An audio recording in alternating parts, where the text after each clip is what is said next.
వామ్మో! వామ్మో! ఏం జనం, ఏం జనం. ఉసుకబోస్తే రాలకుంటున్నారు గదా! మరేదన్నా దుకాణం కాడ బంపర్ ఆఫర్ గిట్ల పెట్టిర్రా? లేకపోతే ఏదన్నా వస్తువు పిరిగిస్తున్నారా? లేకపోతే పాన్ ఇండియా సీన్ మీదన్నా ఈడుదలైందా? అని పరేషాన్ అయితున్నారు గదా! ఈ జనాన్నంతా జూసి. వీళ్ళంతా నిరుద్యోగులుల్లా వరంగల్ జిల్లాలో బెట్టిన జాబ్ మేళాకచ్చిర్రు వీళ్ళంతా.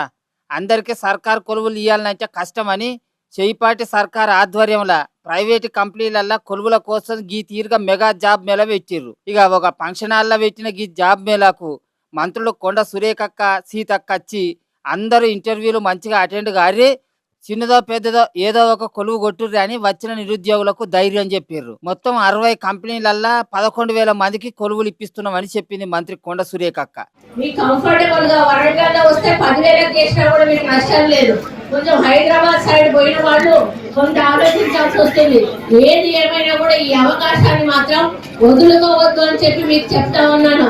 అంటే ఏమీ లేదు దానికంటే ఏదో ఒకటి ఉంటే బాగుంటుంది అనేది నా అభిప్రాయం. ఇక గింతమంది ఒకటే పారి కొలువుల కోసం ఎగబడే వరకు ఫంక్షన్ హాల్ కాడున్న అద్దాలు వలిగి ముగ్గురు నలుగురు నిరుద్యోగులకు దెబ్బలు కూడా తాకినాయట. ఎంబటే వాళ్ళను దవాఖానలకు వేసుకపోయిర్రు.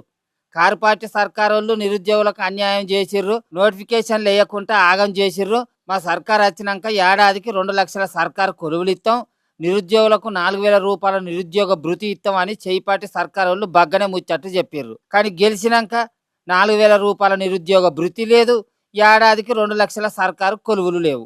కానీ ప్రైవేటు కంపెనీలతోటి జాబ్ మేళాలు పెట్టిస్తున్నారు. మంచిగున్నది పోర్రి వీళ్ళ కథ అని ముక్కిరిస్తున్నారట ఈ జాబ్ మేళాకు వచ్చిన కొందరు నిరుద్యోగులు.